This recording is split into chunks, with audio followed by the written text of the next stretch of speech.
My fiancée went live on girls' night, trashing me to her friends, unaware I was watching. She laughed. He's so clueless. I replied in the live chat, am I? Then I ended the engagement publicly in the comments. She was panicking, trying to end the live stream as she realized what happened. I, 32M, am still kinda reeling, but also weirdly calm. Last night was supposed to be Rachel's 29F girls' night. We're getting married in 6 months. I was at home, scrolling through social media, bored. Her friend, Carolyn, who I've always found a bit much, went live. The title was Spilling Tea, Pre-Wedding Shenanigans. Curiosity killed the cat, right? I clicked, and there was Rachel, front and center. Glass of wine in hand, laughing her head off with Carolyn, and 2 other friends, Janet and Maria. At first, it was generic wedding stress stuff. Venue deposits, dress fittings. Then Carolyn nudged Rachel. So come on, how's Mr. Perfect really holding up with all this? Is he still doing that adorable, heavy sarcasm thing where he double checks every spreadsheet? Rachel snorted. Oh my God, Patrick? He's so clueless. Thinks this whole wedding is just ticking boxes, budgets, timelines. He has no idea about the real stuff. Janet chimed in. Like how you're planning to re-educate him on home decor once you're married? Out with the bachelor pad beige. They all cackled. It got worse. Rachel, slurring slightly. Honestly, sometimes I think he's more in love with his job and his savings account than me. But it's fine, he's manageable. And he's got a good salary, so that'll fund the dream house, the dream vacations. Once I've trained him up a bit, obvious. He's whipped, girl. You've got him wrapped around your little finger. Rachel, preening. Pretty much. He's so predictable. So safe. He'd never suspect a thing. Thinks I'm just his sweet little angel. She then did this mock angelic face that made my stomach turn. She actually said, he's so clueless, and they all roared with laughter. My blood ran cold. This wasn't just wedding stress banter. This was contempt. Calculating. My chest felt tight. I wasn't angry, not then. It was more like a switch flipped. That cold, clear, oh, this is what's happening feeling. I typed in the live chat under my actual account name, am I? The comments were flying by, but Carolyn saw it. Her eyes widened. Rachel, she muttered, pointing to the screen. Rachel leaned in, squinting. Her smile froze. Then, pure, unadulterated panic. Her face went white. Oh my God, Patrick! I typed again. Rachel, since you're sharing with everyone, let's be clear. The wedding is off. Engagement over. You can keep the dream house funded by someone else. Have a good night. She started fumbling with her phone, desperately trying to end the live. Her hands were shaking. Carolyn, stop it. End the stream. End it. The last thing I saw before it cut off was her face, a mask of horror, staring at her friends who looked equally stunned. My phone immediately started blowing up. Rachel, her mom, Carolyn. I ignored them, blocked Carolyn, turned off my phone, poured myself a stiff drink, sat there in the quiet. The ring, a custom piece we designed, felt heavy on my coffee table where I'd just placed it. 15 minutes later, my doorbell rang. Rachel, mascara streaking, looking like a mess. Her mom, Deborah, was with her, looking furious. Rachel, voice cracking, Patrick, please, it was a joke. Just stupid girl talk, it didn't mean anything.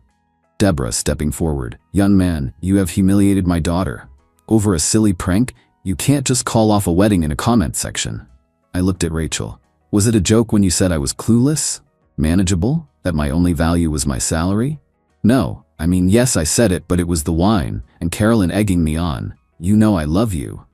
Me, calm? I don't think you do, Rachel. And I certainly don't love the person I just saw in that video. This is outrageous. We have deposits paid, guests invited. You are gonna fix this, Patrick. Rachel is a good girl, she was just letting off steam. Deborah, with all due respect, your daughter publicly humiliated me and outlined her plans to use me. The only thing to fix is disentangling our lives. The wedding is off, that's final. Rachel started sobbing. My dress, the venue, my friends all saw. You've ruined everything. Me? You did that, Rachel, when you decided to broadcast your true feelings to the world. I told them to leave. Deborah kept screeching about money and reputation. Rachel just cried. Eventually they left. My phone is still going wild. Texts from her friends, some angry, some confused. I don't feel much, just empty and weirdly resolved. I need to call my lawyer tomorrow, and the venue, and everyone else. This is going to be a mess. But better a mess now than a disaster of a marriage. Update 1. Wow. What a fortnight. Thanks for all the messages. Do most of you get it? Some of you think I was harsh? Fair enough, but you weren't on the other side of that screen. So the fallout. Rachel didn't take final as final. The day after the live stream incident, as I now call it, she and Deborah showed up at my work, my actual office, caused a scene in the lobby. Rachel crying, Deborah demanding to speak to my boss to make him see sense. Security had to escort them out. My boss, thankfully, is a decent guy, heard the short version from me later, and just said, "Handle your personal life, Patrick, but not in my lobby." Mortifying. Then came the demands. Through her newly acquired lawyer, a Mr. Samuel, apparently, I owed her for emotional distress and public humiliation, and for all non-refundable wedding expenses. The sheer audacity. Mr. Samuel sent a letter demanding I pay her $10,000 for the deposits she, read, her parents mostly, and some of my contributions paid, plus an additional $5,000 for her suffering. My lawyer, Miss Christine, who is a shark, bless her, basically laughed, sent back a very polite letter stating that Rachel voluntarily and publicly breached the implicit terms of our engagement agreement by, and I quote, publicly defaming and expressing contempt for my client, thereby demonstrating a clear lack of intent to enter into the marriage in good faith. We also pointed out that she was the one who broadcast her intentions to an audience. The entitlement from Rachel's side is just staggering. She genuinely seems to believe she did nothing wrong. Her main supporter, Carolyn, has been all over social media with vague posts about toxic men, and some people can't handle strong women. Lol. Okay, Carolyn, Rachel's dad, Gregory, actually called me. He's always been a quiet, reasonable guy. He sounded tired. Patrick, son, I know Rachel messed up badly. But it's a disaster. Her mother is beside herself. Can't we find a compromise? Some way to lessen the public shame? I told him respectfully, Gregory, she didn't just mess up, she revealed her entire game plan. There's no compromise on that. I'm out. He sighed, said he understood, but that Rachel was in a bad way. The bad way apparently involves her calling me nonstop from burner numbers. I blocked so many, leaving tearful, then angry, then pleading voicemails. How could you do this to me? Is a common theme. And the dirty tricks started. Small stuff, but telling. My Netflix password got changed. It was a shared account. I've since secured all mine. Then I got a notification for a bunch of expensive skincare charged to a department store card that I am the primary holder of, and she was an authorized user on. She'd never used it for more than a coffee before. I'd forgotten about that one in my initial sweep. Called the credit card company, reported the card stolen, technically unauthorized use now, and disputed the charges. They're investigating. It was over $800 in fancy creams and serums. Like, really? Your life is imploding and you go on a revenge beauty binge on my dime? Miss Christine is already compiling all this. The attempted charges, the harassment at work, the voicemails. She said it paints a picture of someone who is not acting in good faith, which will be helpful if they actually try to sue for those deposits. A couple of our mutual friends have reached out. Some are supportive of me.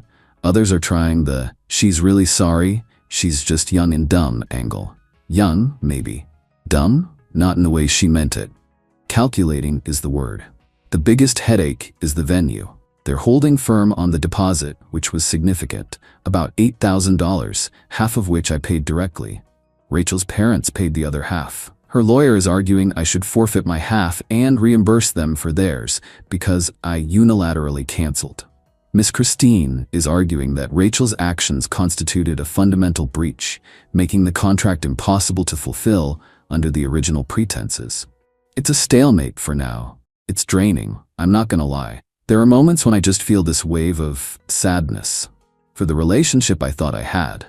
But then I remember her face, laughing with her friends about how clueless I was, and the calm returns. This is damage control. Necessary. Update 2 months later. Alright, buckle up, it escalated.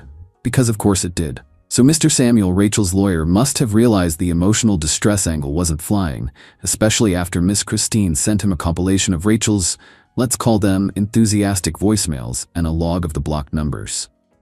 Not to mention the security report from my office. Their new strategy? Pure, unadulterated financial warfare, with a heavy dose of entitlement. First, the venue. They actually tried to sue me for the full venue cost, arguing I broke the contract. Miss Christine was ready. We countersued for my half of the deposit, citing Rachel's actions as the reason for cancellation. We also had the saved live stream footage, thank you screen recording, and the chat logs. When Mr. Samuel was made aware, we had irrefutable proof of Rachel's statements before I commented, including her explicitly stating her financial motivations. He suddenly became much more amenable to settling the venue issue. Funny how that works. In the end, we both lost our deposits. Annoying, but better than paying for the whole damn thing. Rachel's parents were apparently livid they didn't get their money back from me. Then Rachel and Deborah doubled down on the public humiliation and ruined reputation angle, but this time they got nasty. Someone, and I have my very strong suspicions it was Carolyn, goaded by Rachel, started spreading rumors. Really ugly stuff. They began messaging my female colleagues and friends of friends on social media with fabricated stories about me being controlling, emotionally abusive, even hinting at financial impropriety at my job. Just vile, baseless accusations designed to wreck my personal and professional life. My boss called me in again. This time, he was more concerned. He'd received an anonymous email, surprise surprise, with some of these allegations. I was furious, but I kept my cool. I explained the situation, the live stream, the breakup, the harassment. I said, this is retaliation, it's baseless. He knows my work ethic, knows my character. He said HR would have to do a cursory confidential check due to the nature of the allegations, financial stuff, which is serious in my field. It was a stressful week, but thankfully it was all dismissed as unsubstantiated. The damage, though, to my peace of mind? Huge. This was the line, the absolute limit. Trashing me to her friends was one thing, trying to bleed me dry financially was another. But attempting to destroy my career and reputation with lies? Game on. All gloves off. Miss Christine was already working on a cease and desist for harassment. After the work rumors, we upgraded. We filed for a restraining order, citing the stalking behavior, workplace, burner phones, the financial harassment, attempted credit card fraud, and now defamation. We included sworn affidavits from colleagues who received the messages and the anonymous email to my boss. The hearing was something else. Rachel showed up looking like butter wouldn't melt, all teary-eyed and victim. Deborah was there, scowling. Carolyn was there too, smirking from the back until the judge told her to sit down and be quiet or be removed. Mr. Samuel tried to paint Rachel as the heartbroken, wronged woman. Miss Christine just played a few key snippets from the live stream. The clueless comment, the manageable comment, the his salary will fund the dream house comment. Then she presented the evidence of the workplace harassment, the attempted credit card fraud, the sheer volume of calls from blocked numbers. When Miss Christine brought up the anonymous emails and messages to my colleagues, Rachel actually whispered, "Carolyn, you weren't supposed to," loud enough for our side to hear. Mr. Samuel looked like he wanted the ground to swallow him. The judge was not impressed with Rachel at all. He lectured her about accountability and the seriousness of making false allegations. He granted the restraining order. Rachel has to stay 100 yards away from me, my home, and my workplace. No contact, direct or indirect. That means no more calls, no texts, no social media messages, and critically, no getting her friends to do her dirty work. Carolyn looked like she'd swallowed a wasp when that part was read out. The look on Rachel's face when the restraining order was granted? Pure shock. Like she genuinely couldn't believe there were consequences. Deborah was sputtering about appealing. As for the revenge part, it wasn't about theatrics, it was about precision. The live stream. That video is saved, backed up in multiple locations. It's a permanent reminder of what she did, and an instant credibility killer for any victim narrative she tries to spin. Financial cutoff. Beyond the initial card cancellations, I made sure every single financial entanglement was severed. Any joint bills were switched to my name and her access removed, or vice versa if it was predominantly hers. She wanted to be independent? Granted. Legal shield. The restraining order is ironclad. Any attempt to harass me now has immediate legal repercussions. Miss Christine also sent Mr. Samuel a very strongly worded letter outlining potential civil action for defamation if any further false statements are made by Rachel or anyone demonstrably acting on her behalf. We named Carolyn specifically as a person of interest in that letter regarding the rumor spreading. Heard through the grapevine, Carolyn is now terrified of being sued. Social circle cleanup. The friends who tried to defend her or pressure me, politely but firmly cut off. I don't need that kind of judgment or flying monkey behavior in my life. The ones who supported me? They're gold. The aftermath? Rachel is apparently a mess. Her parents are furious with her for the legal costs and the restraining order, which is now a public record. The dream wedding savings are gone, eaten up by lawyers and lost deposits. Heard she had to move back in with her parents because her part-time job doesn't cover her lifestyle, especially now that my clueless salary isn't in the picture. There was no dramatic, "I hope you learned your lesson" speech from me. Just the cold, hard reality of her actions hitting her. Orchestrated by the legal system she inadvertently invoked. She wanted to play games. She found out I knew the rules better. I'm not happy about this. There's a lingering bitterness, but there's also peace. The constant barrage has stopped. I can breathe. I'm focusing on my work, my real friends, and rebuilding. It'll take time to trust someone like that again, but that's a problem for future Patrick. Present Patrick is just glad the circus has finally left town, even if I had to legally compel them to pack their tents. She thought I was clueless. Turns out she was the one who had no idea what she was getting herself into.